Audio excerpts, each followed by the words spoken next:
resolution characteristics of dedicated Grad CT, coding Grad CT. So, some of you are familiar with the technology of Grad CT, what dedicated Grad CT is, but very briefly I'm going to introduce you to this idea of dedicated Grad CT. We, 2 months ago, just 2 months ago, finished building our most recent scanner. So I'm going to walk you through the design and construction of this scanner. We got some results, very exciting results that I'm going to show you, and some conclusions. So what is the dedicated Grad CT? So what is this problem that we're trying to solve? The gold standard modality for finding breast cancer is mammography. There are some problems with mammography. The biggest one is the superpositioning in the more dense breast, which is a typical case in younger patients. Researchers have shown that mammography outperforms breast CT in finding marker calcifications, but in finding mass lesions, breast CT has a better performance compared to mammography. So we try to solve that problem, finding marker calcifications. Marker calcifications, referring to literature, are the small deposits of calcium in the breast which are suggestive of breast cancer in early stages. So my advisor is from California, so we started naming the scanners, UC Davis scanners, after the small names of the small towns and cities in the state of California. The first one was called Albion, 2003. Second one was Bodega. It was built in 2007, still functioning, UC Davis Medical Center. Third one was Cambria, 2012. I was involved in this project. We shipped it to the University of Pittsburgh Medical Center. They use it. And then this is the most recent one, don't need. So A, B, C, D. So dedicated breast CT, especially the UC Davis. There are other institutions that do breast CT as well. So in terms of geometry is prone. Take a look at the image on the top left of the side of the slide. So the patient lies on a table. The breast hangs into the space underneath the table between the extra tube and the detector, and the gantry starts rotating around the breast. From one side, shoot the X-rays, and from the other side, you get images. You capture the images, and then you do reconstruction in the CT body. In terms of timing, as a protocol, it takes 16.6 seconds in the old scanners, the whole scan. In the new one, we're still debating on how many images do we want to acquire.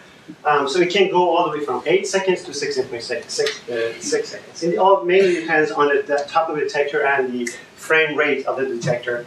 In the new scanner, we use a whole different type of detector I'm going to talk about. Okay, so new generation. Why do we need a new generation of breast CT? I trust you guys that you know about modulation transfer function, MTF. It's a very thorough metric in describing the spatial resolution of any modality. If you have a camera, go home, take a look at the catalog of it. You will find an MTF curve in it. So Bodega, the scanner was built in 2007. MTF of Bodega. This is the MTF of Bodega. The red line, the red curve shows the MTF at the center of the breast, and the other one, the brown one, is the MTF at the periphery of the breast. So this describes the spatial resolution of your system. So at 10% maximum MTF, let's say at center of the breast, it hits the spatial frequency at 1.6 lines per in a millimeter. So what is the problem? Why is it so? The problem is this. Here it is. This is the resolution that one of my former labs, Dr. Kai Yang, did in 2007. So that's the ideal MTF right here. So as soon as you introduce the problems of focal spot size, the gantry motion, and the detector, the MTF drops down. So there's a whole lot of modulation that you don't use. So we want to bring this MTF a little bit higher to take advantage of modulation in the higher frequencies. Hardware. I'm going to spend 15 seconds on this slide. I just wanted to put the main stuff that we use in the scanner, in the latest scanner here. If I want to just put it in different categories, these guys up there take care of the extra production. I wish I had the laser. Good? Yes. The gantry motion, the gantry assembly is here. There's a whole lot of things on it, install on it. These guys will take care of the acquiring the images and the synchronization of the whole scanner. Is the job of this box right here. In terms of communication, it's very complicated, but I want you to follow these red lines. This describes everything. This is the synchronization of the system. So the main control tells this box to produce a sync signal, we send it to the detector, we get the feedback from the detector, send it to the generator, get the feedback from the generator, and send it to the motor controller to record the encoder values. And we save it and send all the images to the recon computer. Of course, with getting all these feedbacks, we have to get rid of the noise and do a whole lot of signal processing on it. But that's about that hardware. Fabrication of it. We were done with the design of it, the idea of the latest scanner in December of 2012, started fabricating it. January, we had a setup in our lab for me, really, to get familiar with the detector, because it's a new detector. In March of 2013, we were done with powder coating the body of the scanner, started putting everything together in May. So the gantry assembly was done in June. We put the gantry on the scanner. In July, something went wrong with the detector. So the whole project was halted for like 2-3 months until send the detector to the manufacturer and got back. In November 2013, the scanner was functioning fine. December, we were done with it, and voila. In January, January. So scan results. As a traditional lab, whenever we're done with the scanner, we scan fruits. So this is a broccoli that I scanned. You can see all the details of this broccoli, especially like this one. I had more videos that I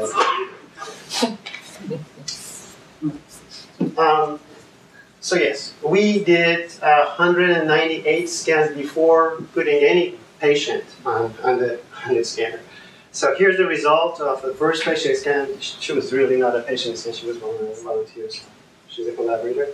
These are the flat-filled projection images, and here's the CT image.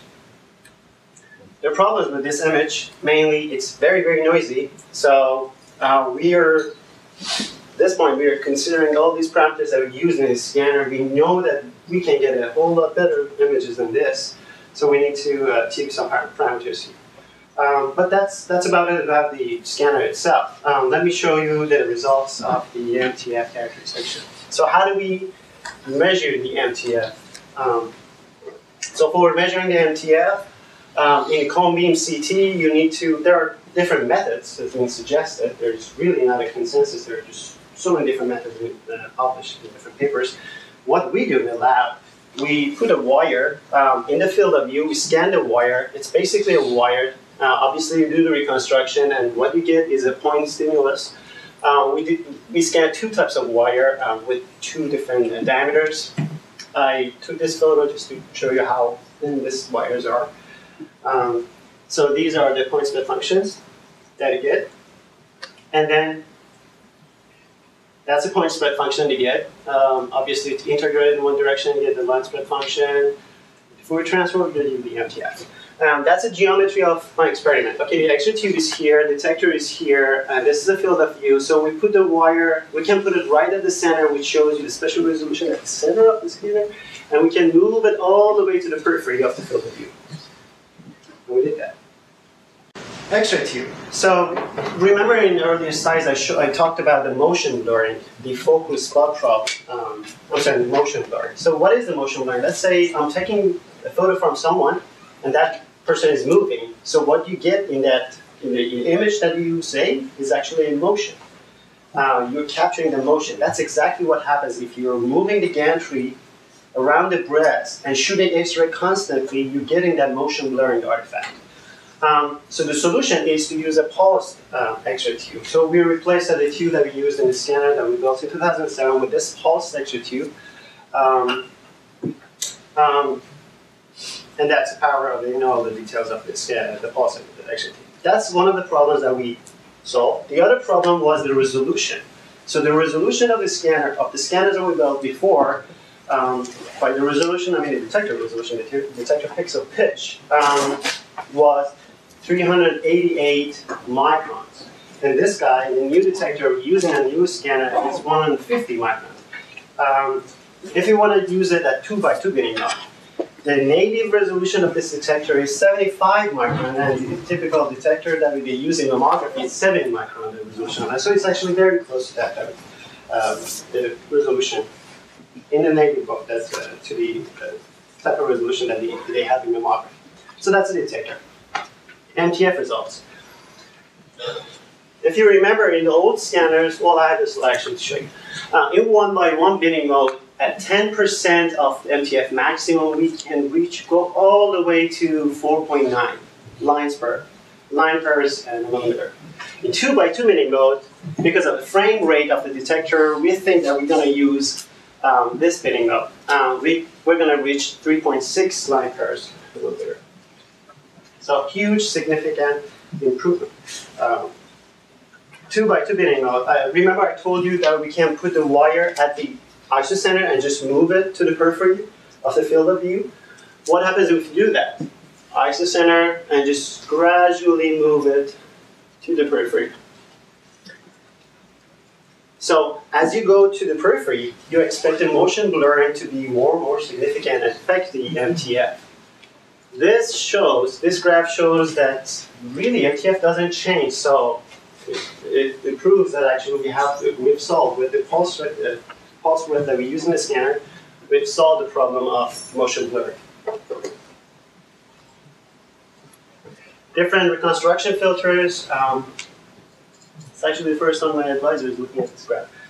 So different filters, we use the RAM filter right there. The standard in the lab, we use new Sheffield filter. That hits the 10% maximum at this point, 3.6 lines per line pairs in a millimeter, and different types of filters.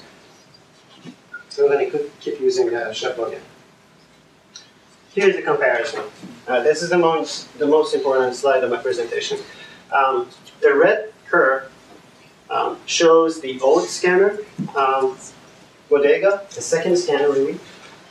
That's the MTF. The blue one shows the Cambria scanner we built in 2012, and the green one shows the MTF of the new scanner. So, in terms of special resolution characteristics, we are capable of using all those frequencies more efficiently. Obviously, it doesn't tell the whole story about detecting microcalcium in the details. This is just 50% of the story. Noise power spectrum analysis of the system will tell us the whole story, which really the DQ is not to tell the whole story, but MTF is also just really important. I'm going to stop right here. So, in conclusion, we've solved the motion blurring problem, and we have improved the spatial resolution of the system using the new detector. So there are a few things that we need to consider. How many images do we want to acquire? And that's really about it. We brought the detector a little bit closer to the patient, to the object, which is going to add to the problem of more scattering the projection images. So these are the kind of things that we're going to study in the future. But I want to stop here. I want to thank my colleagues, Dr. Kayang and Mr. George Burkett, my advisor, and I'm glad to answer your questions.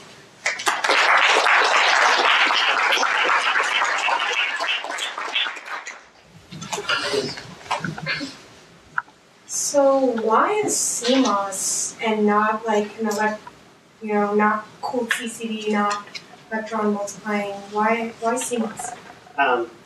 So yes, in terms of detector, CMOS CCD compared to CCD, the problem with the CCDs is that the detector size is so small, we can't use it for the object that you're scanning, the breast.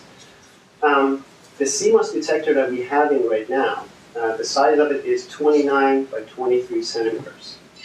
The old scanner, the size is a TFT, the old scanner, the size was 40 by 30.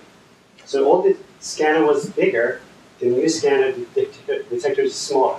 That's why we brought the detector closer to the breast. It's going to cost us more scatter in the projection images. We understand that. But the size of the detector is very, very important. And to answer your question, they haven't built a detector with that size. It has less electronic noise, by the way. I should add that compared to TF. The new CMOS detector has a lot more, less electronic. What about the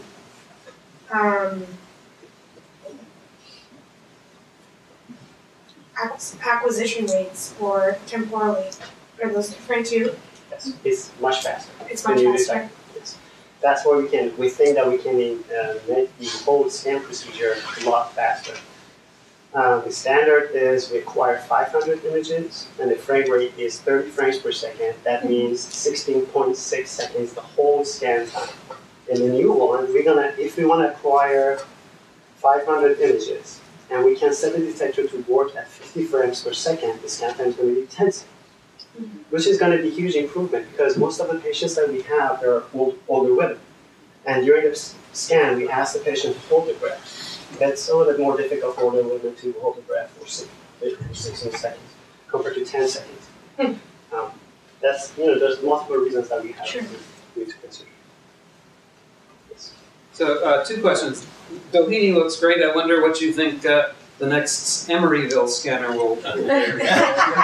And the other question is, could you please motivate again why binning the detector 2x2 actually improves spatial resolution? Right. Let me answer the second question because I don't know the answer to the first question. So 2x2 binning mode really doesn't improve the spatial resolution compared to 1x1. I thought you went from 7 to 3.9 or something. I had it backwards. It's line pairs per inch. Yes. Got it. All right. So that's why it's counterintuitive. Well, actually, the graphs that I showed, it's line pairs in a millimeter. What I showed was I compared the MTF of the new scanner to the old scanners. In the old scanners, we use 2x2 binning mode. In the new one, we again still use the 2x2 binning mode. Obviously, we go from 1x1 to 2x2. The size of the pixel, the pitch is going to be much larger. So we're going to lose resolution. And I showed that. So here it is. At 1x1, the resolution is going to be here. At 2x2, it's 3.6. So we reduce it. But the problem with 1x1 is the frame rate of the detector. It's going to whole scan time is going to take longer. So we still think that we're going to use 2x2 for patient scans. I should add this, that it's a PET CT scan, so we have collaboration with Vector Batteries Lab. They've already built a PET scanner. They've done it, so we're going to install a PET scanner on it. It's going to be a PET CT. We're out of time for questions right now. We have to move on with our presentation. Sorry about that.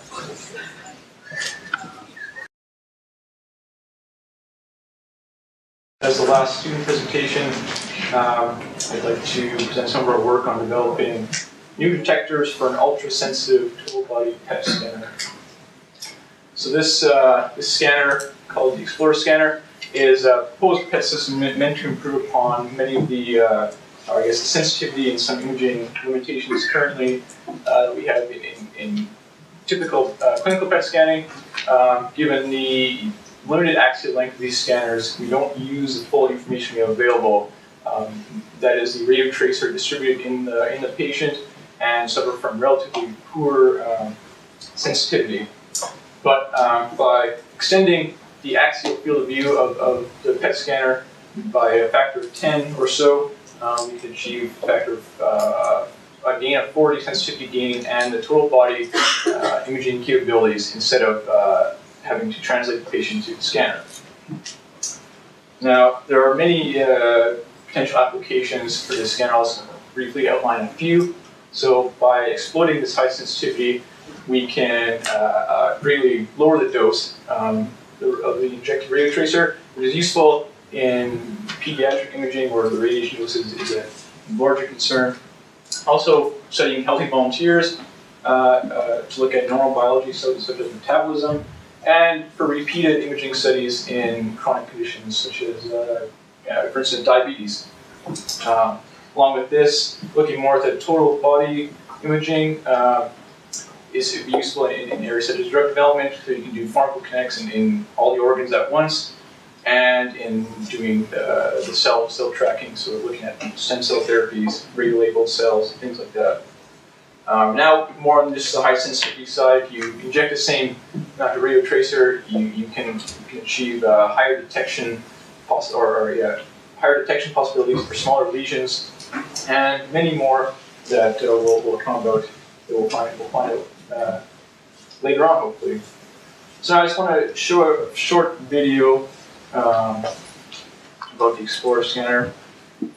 So you start with what's called the block detector that I'll go through a little more in the next slides, which is basically the building block of the typical clinical PET scanner.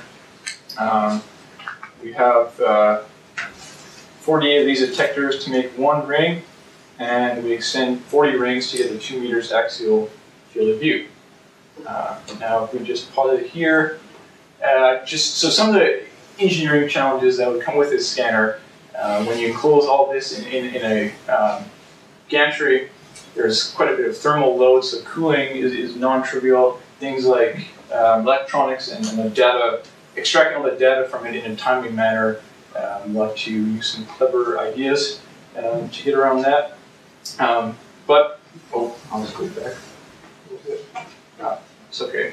So, anyways, moving more to the block detector. So it's made up of these three main components: the scintillator array, light guide, and some photodetectors such as photomultiplier tubes. The scintillator array is used to stop the high energy gamma rays, convert this energy to visible light. And to do this, you use a high atomic number material for high efficiency, and it's typically segmented into individual crystals so you can spatially localize the gamma ray interaction. So then this light is then channeled towards the 4 PMTs through the use of a light guide, and that allows a large number of individual crystals to be read out by a few photodetectors for fewer output channels. So now if we take that block detector schematic and simplify it further into what I show here, I just like to use this kind of configuration where 2 detectors in a ring to describe 2 key concepts the rest of my talk, which are depth of interaction and time of flight.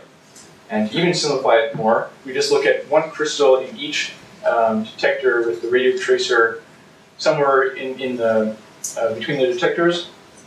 And we start with positron decay from the radio tracer leading to 2 back-to-back 511 kV gammas. And so from this detection, the only information we have is that the gamma rays stop somewhere in the crystal, so we can assume that the radio tracer is somewhere along this line of response. So we can do this for a few more radio tracer locations. And you can hopefully see the problem with this in this orientation is that although all these radio tracer positions are unique, they all get assigned the same line of response. So that's what creates this so-called depth interaction blurring, which is problematic in many scanners. So now just to look at one pair of these gamma rays, if we can somehow determine that these gamma rays were stopped in the top part of the crystal, then we can reduce this DOI blurring considerably to improve our spatial resolution. Now, just looking at a simplified version of these output signals from the detectors, based on the radio tracer position relative to the 2 crystals, there'll be some timing offset, which is exaggerated in this case, just based on the speed of light for the gamma rays to reach each detector. And so if we can measure that time difference, which then correlates to a spatial position, then we can use this information to constrain the radio tracer location. And our ability to do this is limited by what's called a timing resolution or precision in measuring this timing difference. So there, just a very quick rundown of depth interaction and time of flight. Now, why is this important for the Explorer scanner I brought up? Well, so in this new geometry, you increase axial length, and now we have to consider the gamma rays that can cross a large part of the axial field of view, which would contribute to this depth interaction blurring. So what if we can add some kind of depth encoding to the detectors, we can reduce this blurring, and with time of flight, we can improve our image quality. And so the rest of my talk will focus on some work we've done in developing PET detectors that for the first time combine time of flight and depth interaction capabilities. So the method we've pursued so far is to take these individual scintillator crystals, coat them with a phosphor compound, and that would hopefully influence the signal shape in a way that we can measure. So for these two gamma ray interaction depths, depending on phosphor coating, the light that's produced in the scintillator will get absorbed by the phosphor, delayed by a very short time, re-emitted back in the crystal. And this delay and re-emission results in a longer signal shape, which can then be used to determine our DOI.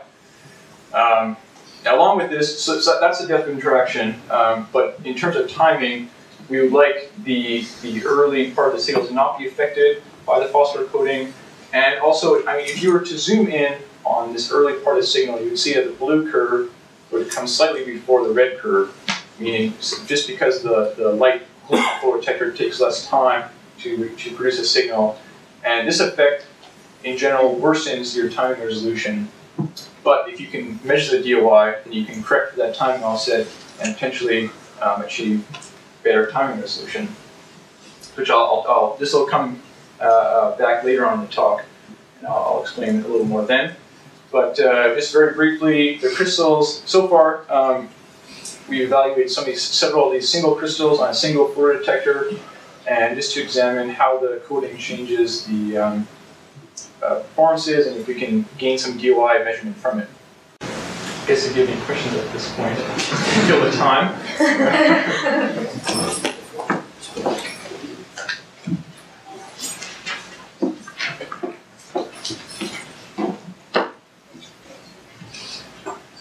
So I actually have a question. All right. So presumably there are time of flight depth encoding detectors that have been developed for PET scanners, yes?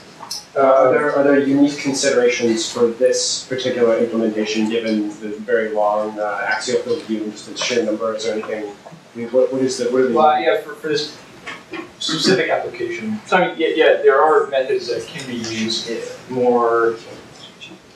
So there's no system that's been built with a time of flight detector. I see. At least not that I know of. But so this method, hopefully, will be quite simple to apply to a more conventional type of detector without changing much of the technology.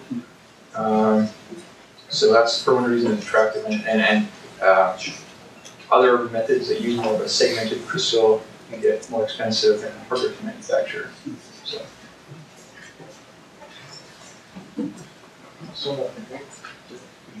Oh. Are you guys gonna have a CT with this? Maybe I missed that. Yeah, so it was actually at the end of the video that I cut off, but there's so they go through a CT first. Patient goes through a CT first. Okay. If so you want the to. whole body goes through? Yeah. Okay. Yeah. Is there a dosing concern with that? Isn't that gonna Well, you want a, I guess, a low dose CT. Sometimes for attenuation correction is useful. And just in how PET CT is done now. So I guess it wouldn't add more dose than a normal PET CT. Okay. Use the same rear tracer dose, right? So yeah, it wouldn't be more. I guess it would potentially be less. Okay. So back to some results here. So in terms of the depth of direction performance, we measured this by measuring the decay time, which is a measure of the signal shape differences at various depths in the crystal. And so with more phosphor coating, as in the blue curves here, there's a larger change along the crystal, which is, it helps discriminate between depth interaction positions. And Whereas for just a top coated, we don't see much change, but it's hard to say just from this curve what information we can gain out of it. So I just apply a simple sorting algorithm to separate the events into two bins, either top or bottom, and just based on the decay time differences. And we look at how accurately we can sort the events, and we can achieve greater than 90% accuracy for the crystals with the side coated at least. Okay, so now in terms of the timing performance, in general we see a worsening of the timing resolution for the increasing phosphor coating, but when I apply this depth correction as I described before, much of this degradation can be recovered, at least for the top coated and the crystal with one side coated. So this are promising results that we gathered several months ago, and now we've been working recently to translate this method to the full block detector readout. So we have 4 PMTs to spatially localize the light produced, and just evaluating now 16 crystals in a 4x4 array, just to see how things change with the block detector readout. And it also helps to kind of average out some crystal differences, since these are manually coded and there's some variations in the crystals themselves. So in terms of crystal resolution as seen by the photodetector, there's not much change. So we can still resolve all 16 crystals when we apply the coating, which was one concern. At least in the center, we haven't moved this to the edges yet where it gets worse, but that's some of our future directions. Now in terms of the same analysis, timing resolution and depth or DUI sorting accuracy, in general the timing resolution is worse because you have you're sharing the light between the detectors and you lose some between the PMTs, and our sorting accuracy does worsen by a few percent, but hopefully still usable in the scanner. At least this is one configuration that may work. So a few conclusions. So we're able to gain at least 2 layers of DOI with under 400 picoseconds in a single detector, and this worsens to 480 as I showed in a block detector. And by applying this depth and timing correction, we can improve the timing resolution or nearly recover to the coded case. And with a few detector improvements, we could hopefully improve this timing resolution further. And so I guess in the next while I will characterize some more coded crystal arrays and hopefully develop one complete detector once we have this information. So that's all I have. Thank you.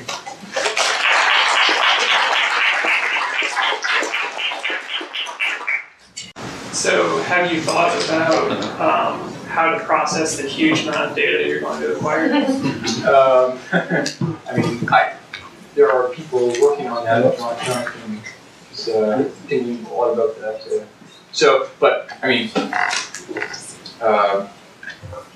Because I'm not sure myself. Yeah. Are there plans to build like a fully working prototype of that size? Do you have a lot of money? That was my concern. It's probably comparable to the 9.4 Tesla scanner.